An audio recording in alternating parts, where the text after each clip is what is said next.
nako e nngwe ka mokgwa o ke tlhologeletseng ausi wa ka o tlhokafetseng ngwaga e fetileng ka teng, dilo tse dinnyane ke go bontsha pharologanyo ya motho. Ke rekile rona mo lapeng re rekile sose, ga ke itse gore ke eng, re tsenya ngwana mo go sone, ga ke itse gore leina la teng ke eng,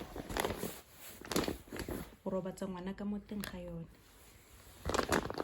Di a lekana dipedi, e na le leina la rona, ga ena leina ke a itse gore ke ausi wa ka, o mphile yone gore ke fe bana ba ka pele ke nna le bana.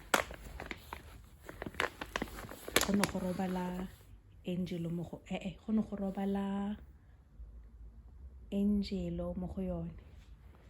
Jaanong ne ke sa itse gore e feng ke e feng, so ke nkgile e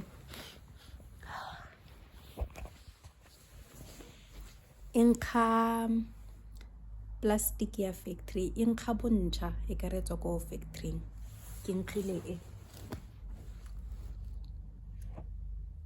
nkga ntlo ya ausi wa ka, ntlo ga ge nne na ntse nkga mablomo le di-potpourri, na rata di-petals tsa mablomo gore di nne mo kgorong ko bathroom. Ke a gage hela ka monkgo.